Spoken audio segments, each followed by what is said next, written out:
સુરતના ઓલપાડ તાલુકાનો કાંઠા વિસ્તાર કે જ્યાં ભર શિયાળે ખેડૂતો સિંચાઈના પાણી માટે વલખા મારી રહ્યા છે। કેનાલમાં પાણી છોડ્યાને 15 દિવસનો સમય વીતી ગયો, પરંતુ હજી સુધી કાંઠા વિસ્તારની કેનાલમાં પાણી નથી પહોંચ્યા। ઓલપાડ તાલુકાના કાંઠા વિસ્તારમાં 98% લોકો ડાંગરની ખેતી કરે છે। ડાંગરની વાવણીની સિઝન ચાલી રહી છે, પરંતુ પાણી ન પહોંચતા ખેડૂતો ચિંતામાં મુકાયા છે। ચોમાસામાં સારા વરસાદને કારણે ઉકાઈ અને કાકરાપાર ડેમ પણ ભરેલા છે, તેમ છતાં ખેડૂતોને પાણી નથી મળી રહ્યું। તો આગામી દિવસોમાં પાણી નહીં પહોંચે તો ડાંગરનો પાક નિષ્ફળ જવાની ભીતિ છે। ખેડૂતોએ સિંચાઈ વિભાગના અધિકારીઓને રજૂઆત કરી, પરંતુ અધિકારીઓ આશ્વાસન સિવાય કશું જ આપી શક્યા નથી।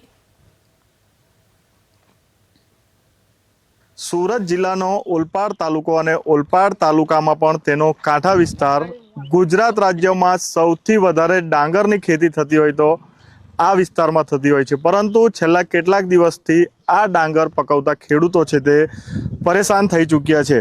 અહીંયા અમારા ડીયા ગામમાં મોસ્ટ ઓફલી બધા જ ખેતી પર જીવન જીવે છે।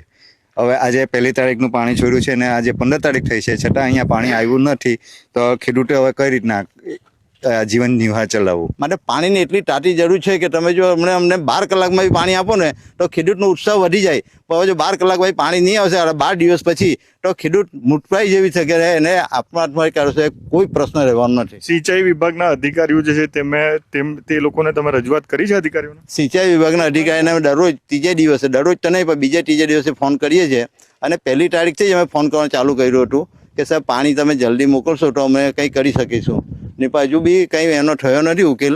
પાણી નથી પહોંચ્યું, અમને બહુ ખૂબ આપડા પડે છે। આજે કેટલા દિવસથી 15 દિવસથી આ પાણી આવે છે, પણ અમને નજીક ખેતરવાળાને મશીનથી પણ પાણી મળતા નથી। અમારે ખેતી પર જીવવું હોય તો કેવી રીતે જીવી શકીએ? અમારી બધી છોકરા ભણાવવા હોય તો અમે કઈ રીતે ભણાવી શકીએ? હવે અમારે ખેતી પર જીવન જીવવાનું હોય છે અમારે, તો આટલા વખત ત્યાં 15 દિવસથી આજે પાણી અમને મળ્યું નથી। એક તો પેલો બિહાર બાંધી દીધેલો હતું, તે જઈ કરીને તોડાવ્યું, ત્યારે આટલું જારે પાણી આવતું છે, પણ હવે આ અમારી બાજુ આવતું જ નથી। હવે ઉપર છે તે આટલા બધા મશીન ચાલે છે, 20, 15, 20, 25 મશીન, પણ એમાં હજુ કંઈ ઠેકાણા જ નથી પડતા। એ લોકોના બંધ થાય તો આ બાજુ થોડું પાણી વધે, અને બીજું કે પાણી લો લેવલ આવે છે, ફૂલ કે જો પાણી આવતા હોય ને તો અમને કોઈ પ્રશ્ન નહીં રહે। પહેલા આવતા હતા? ગયા વર્ષે અમારે ફૂલ પાણી મળ્યું, અમને કોઈ જાતનો પ્રોબ્લેમ નહીં। ગયા વર્ષે સારી કરી? ગયા વર્ષે તો અમે બહુ સારી રીતે પકાવ્યું છે ઉનાળામાં।